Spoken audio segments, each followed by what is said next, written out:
And I want to thank my husband, Joe, and my daughter, Elizabeth, for supporting me today and every day. Each year, we measure our progress against our goals, and we share exciting changes ahead for the city that we love, and we focus on the challenges that are before us. Those we serve are very confident and they're optimistic. Omaha is an extraordinary city. The people that we live and work with every day, our neighbors, our friends, and family, they make this possible. I want to thank everyone who is doing their part to make Omaha the city it has become, and I believe the future is even brighter. This year, I am especially pleased to report impressive strides that we have made to make Omaha a safer city. Our commitment and the investments we have made to improve public safety are paying off, and I appreciate the City Council's valuable ideas and input. We tracked 7 categories of crime, and all 7 declined last year. In 2018, there were 22 homicides, the lowest per capita in 20 years. When compared to 10 comparable cities, Omaha recorded the lowest number of homicides, fewer than Wichita, Tulsa, Kansas City, and Minneapolis. Last year, our police department solved 91% of all homicides, a 10-year high, and a clearance rate much better than the national average of 53% for cities of our size. The number of shootings also continues to be low, 100 injured in 78 incidences in 2018. And these are not just numbers that look good. These are trends that show strong progress. Declining crime rate, high clearance rate, a reduction in complaints against officers, and strong police-community relations. Chief Schmatter calls these our city's vital signs, and our vital signs are good. This is especially encouraging since our city has experienced strong population growth and expanded borders. We've added about 35,000 residents to the city of Omaha through annexation in the past 6 years, so better results for a larger city. Unlike other achievements, however, there are no celebrations or high fives for improvement in our crime numbers. Too many lives are still affected by senseless violence. Our progress has only made my resolve stronger, knowing that we can improve this most important aspect of our public service. So we will press on full speed. So why did this progress occur, and how can we continue to improve?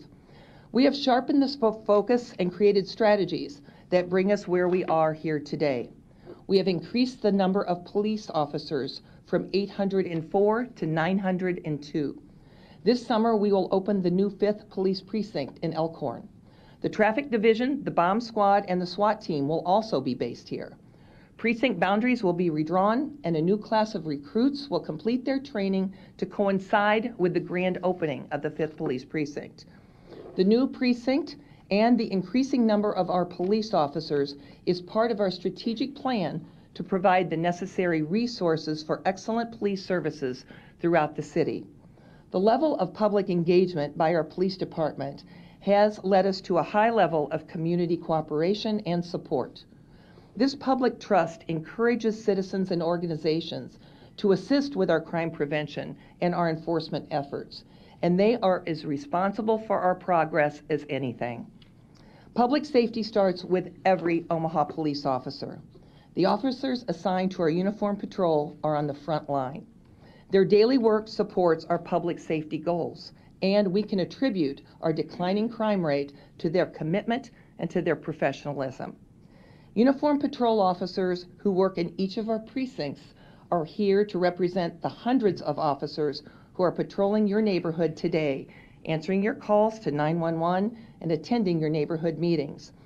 Officers Ray, Keenan, Buckley, and Schlotzhauer, thank you. It's always a pleasure to recognize those who are dedicated to serving our city. So will you please all help me thank Chief Schmatter and his command staff and these officers who are here today. Would you all please stand?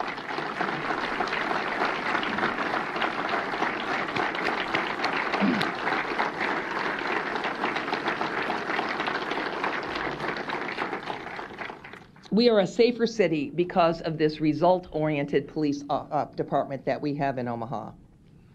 There are, of course, hundreds of city employees in other departments that provide critical public safety services.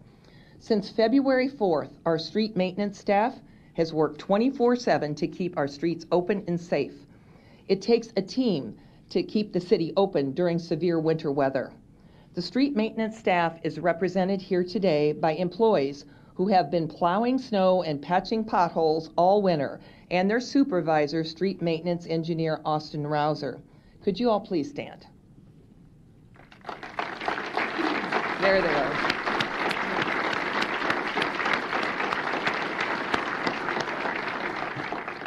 They didn't even have time to change. Look at them there with their vest on. Gentlemen, thank you for your constant work in winter's worst conditions, especially this year. Today seems like the perfect opportunity to share a national recognition. We have just learned from the American Public Works Association they will recognize the City of Omaha with its Excellence in Snow and Ice Control Award for 2019.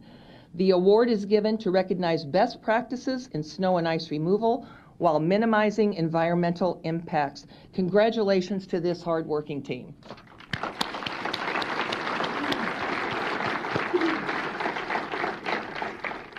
And we are certainly ready for spring. It's 19 days away, so we'll keep counting. Public safety is also ensuring safe and healthy housing. The public saw firsthand the works of our housing inspectors at Yale Park Apartments last September. These inspectors completed more than 9,000 inspections in 2018, resulting in safer housing and improved living conditions for thousands of people. And of course, the first responders of the Omaha Fire Department. In 2018, the Omaha Fire Department responded to more than 54,000 emergency calls. We have installed new station alerting technology in our fire stations to greatly improve our communication between 911 and our first responders. We will build 2 new fire stations, the first at 34th and Q. This will replace Station 31 at 25th and L, and we will soon ask the City Council to approve the land purchase. The second station is planned along 72nd and Cass Corridor, replacing Station 53 at 80th and Dodge. We will continue to purchase and replace fire trucks, medic units, and other equipment necessary to improve public safety. And effective today, March 1st, the Omaha Fire Department has earned a Class 1 rating by the Insurance Services Office. This is called the ISO rating. This is important because a Class 1 rating can have significant impact on your homeowner insurance rates. Of the 46,000 fire districts rated by the Insurance Service Office, less than 1% earn a Class 1 rating. The rating is based on many factors, including the number of fire stations and fire apparatus in a city, training and fire prevention programs, code enforcement, and personnel. In just the last 2 years, 41 Academy graduates in the fire department have joined the department. In April, another class of recruits will graduate. Congratulations to Chief Olson, his command staff, and the Omaha firefighters that are here today representing all 3 shifts. Could you all stand?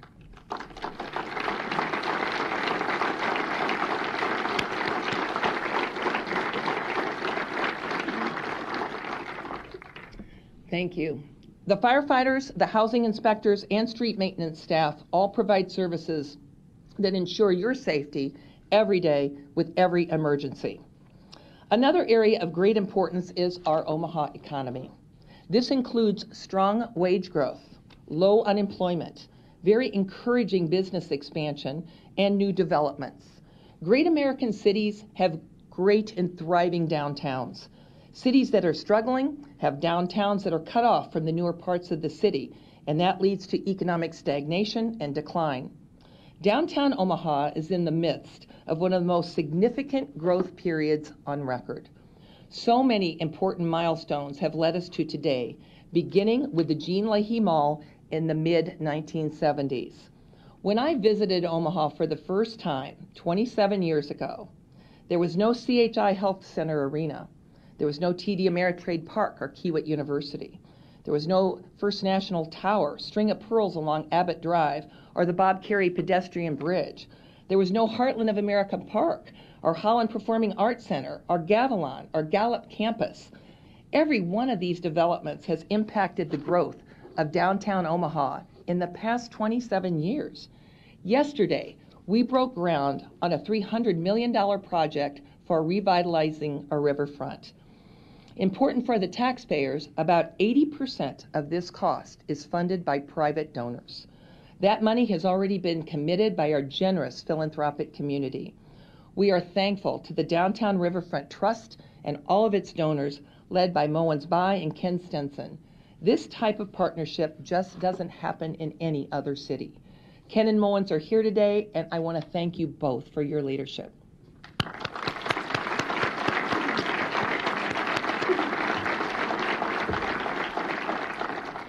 I believe this will be one of the most significant projects in Omaha's history.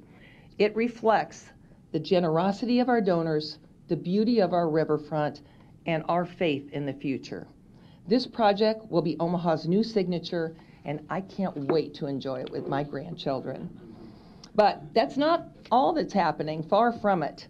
The ConAgra campus, a $500 million development featuring retail, residential, a hotel and green space in the first phase. A plaza will connect it to the old market, and that's very important.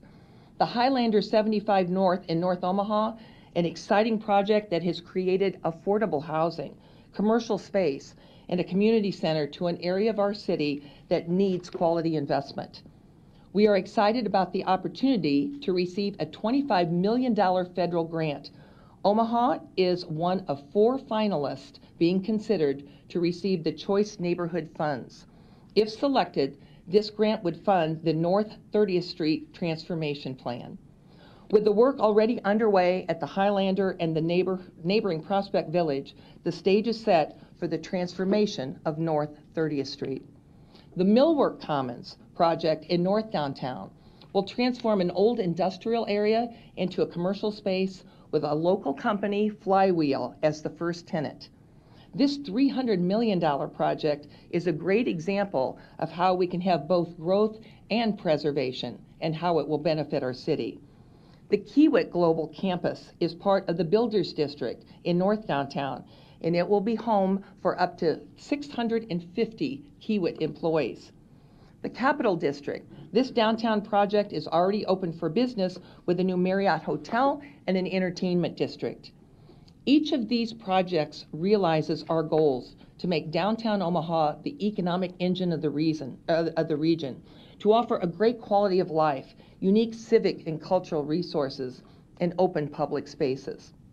And there's more. In West Omaha, Heartwood Preserve, the 500-acre housing, retail, and entertainment project near Boys Town. When fully built out, it will include over 2,000 new homes, apartments, and condos with a project value of over $1 billion. Avenue 1 at 192nd and Dodge will be another billion-dollar mixed-use development that's underway.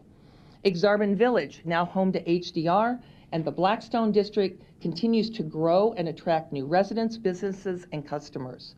The historic Blackstone Hotel is being renovated and will again be the grand centerpiece of this neighborhood.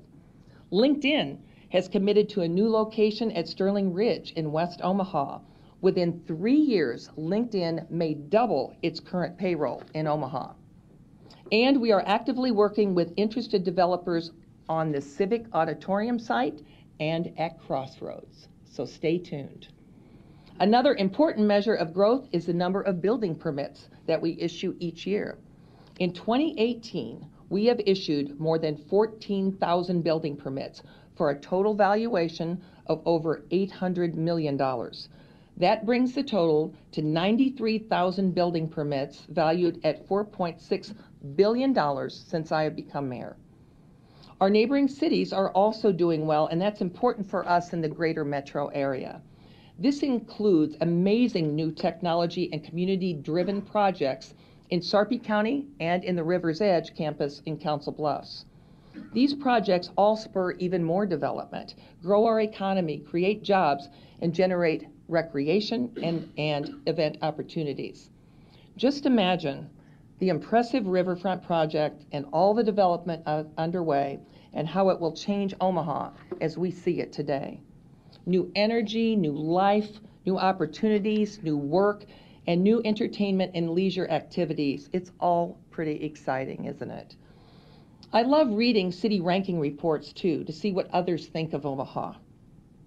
Omaha is number 1 on the list of the up-and-coming tech hotspots, according to Livability. ZipRecruiter lists Omaha as a number 1 city for college graduates to stay and start their career. And a U.S. News & World Report lists Omaha as one of the 10 most affordable cities in the country. For Omaha to continue to excel, the services and industries that drive investments and talent must also remain very strong. One good example is Eppley Airfield. A well-managed, thriving airport is critical to our economy's growth and livability. More people than ever used Omaha's Eppley Airfield last year, more than 5 million passengers. More airlines offered services and travelers responded. 10 years ago, Eppley had 17 nonstop destinations. Today, there are 34. As you know, one of the most necessary services that we provide to taxpayers will change significantly when we choose a new contract for solid waste collection. The new contract will be awarded this year, and a new system must be in place prior to the end of 2020 when our current contract with Waste Management expires. This is a critically important decision that impacts all of us, and it could double our current annual cost. That's why we started planning in 2016 with an analysis of environmental and economic impacts of yard waste collection and disposal. We held series of public meetings and with equipment demonstrations. We conducted a pilot of 2,500 households over 6 months to test the covered carts and the automated trucks. We solicited input through telephone surveys, through email feedback of thousands of citizens. The 4 bids that we received are being reviewed right now, and I will soon make a recommendation to the City Council for approval. We need a modern, safe, efficient, environmentally friendly collection system that we can afford. We will choose the best system within our current budget, and I will not support a tax increase to fund the new contract. We also need modern, safe, and efficient transportation options. I'm really excited about Orbit, the Omaha Rapid Bus Transit System. Orbit will offer convenience and technology on the initial route, Dodge Street. It will be on Dodge Street from 10th Street downtown all the way out to the West Roads. The construction of the Orbit station will begin this spring, and the first bus will be on the road in 2020. At every transit stop, there will be opportunity for new and more dense development. We are in the process of asking for your input on the best type of development along the route. 3 more public meetings will be held this month to solicit your feedback.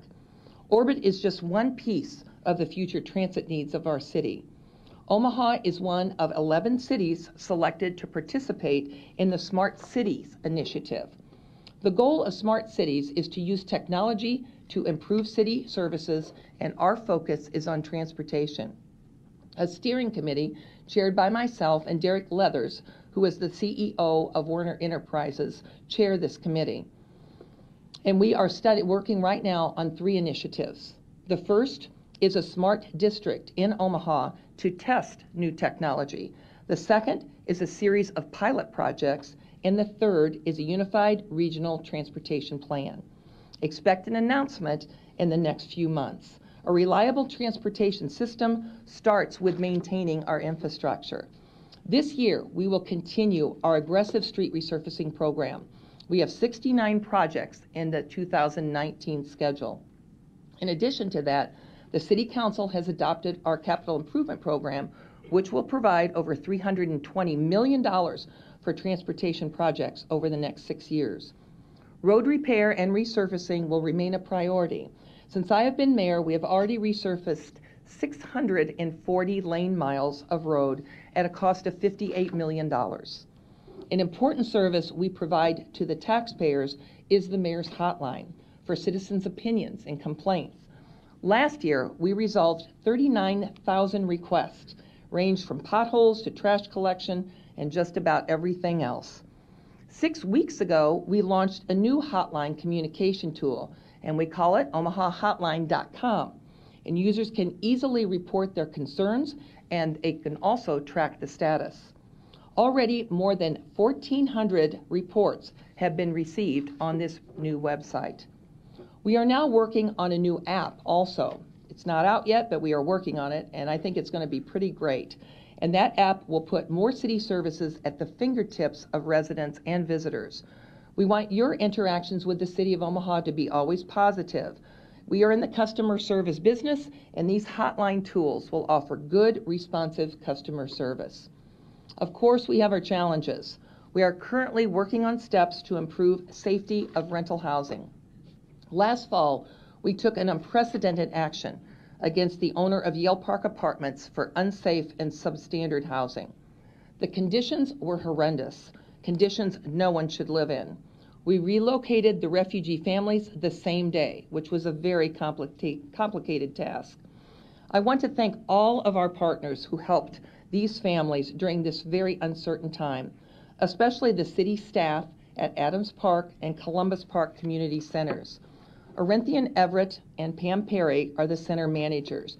They are here today with their teams so we could say thank you for truly going above and beyond to make the best of a very traumatic experience. Could you all stand so we could thank you?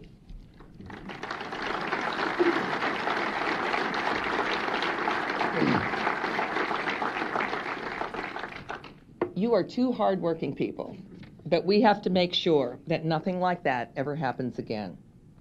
We must ensure that property owners who do a great job do not experience burdensome regulations or expensive fees that will result in higher rents.